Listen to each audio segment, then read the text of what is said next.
Jim Kelly, gunslinger. Hey everybody. So now I'm making a video of Jim Kelly because I have a lot of memories of him in the late 80s and throughout the 90s. Yeah. So, okay. So, Jim Kelly, let's see here. Where should I begin? I guess I can start off with college. Um, I was too young to remember him. He was a Miami Hurricane. And uh, yeah, I was just too young to watch his football games. Late 70s, I think it was, early 80s. Okay. And then um, he gets drafted. He gets drafted by the Buffalo Bills. But then he goes to the USFL right here, the Houston Gamblers. And he spends a couple seasons there. Now, this is a pretty sweet card right here. USFL, Houston Gamblers. It's a pretty sweet card. I've had it since the early 90s. Yeah. Now, unfortunately, it's a very valuable football card uh, compared to all the other USFL cards. This one's one of the most valuable cards, but it's also one of the most counterfeited cards, too. And that's what happened to me back in the early 90s when I bought this. I actually bought a counterfeit USFL Jim Kelly card. And how I know that is because when I took it in and showed it to a friend of mine who owned a card shop, he's like, "Oh, that's a counterfeit one." Because it had to do with the counterfeit ones. It just the card itself didn't feel right and all that kind of stuff. So yeah, I ended up buying a counterfeit one, and then I bought the real one right here. So, um, and I don't really remember anything about the USFL and Jim Kelly.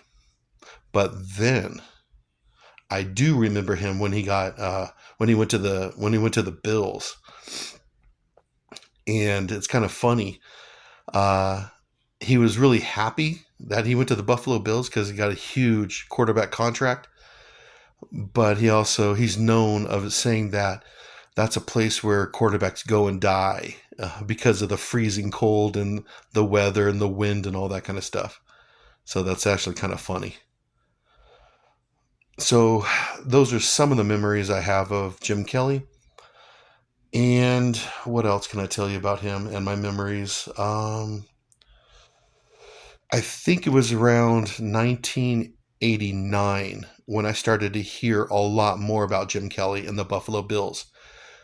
Before that, 1987, 1988, I didn't really hear that much about Jim Kelly and the Bills.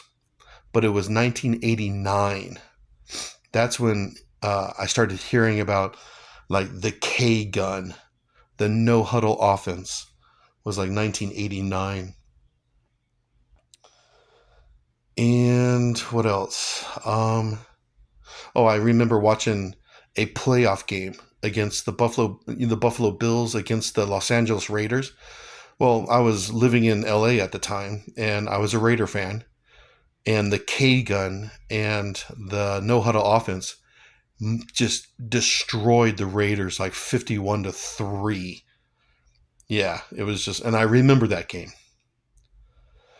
I also remember that game, um, the greatest comeback in NFL history, the Buffalo Bills, but it wasn't Jim Kelly, it was Frank Reich. I remember that game against the Houston Oilers, and that was a playoff game. But yeah, I do remember that killing of the Raiders, 51-3 playoff game. And I thought to myself, wow, the Bills are legit. They're going to be a hard team to beat with Machine Gun Kelly, Total Gunslinger, Thurman Thomas, Andre Reed. uh, on offense, and of course Bruce Smith on defense. Yeah, I thought to myself, wow, the Buffalo Bills are going to be hard to beat. And of course, right after that, four consecutive Super Bowls by the Buffalo Bills, and they lost all four of them in the early '90s. So, uh, what else can I say about him? Um, I do remember, because of all of his injuries, in the mid '90s, he started to show signs of just his body breaking down. I actually remember seeing signs of that. So, yeah. It was in the mid '90s. He just wasn't the same Jim Kelly anymore. And then he retired. And I remember him being a broadcaster for a few seasons there, and he did all right. He was an okay broadcaster. Yeah, but in my opinion, and I've seen a lot of Buffalo Bill games, Super Bowls, playoff games, even regular season games. I remember Jim Kelly. I have a lot of memories, and I remember him just being so tough, like the toughest quarterback of all time.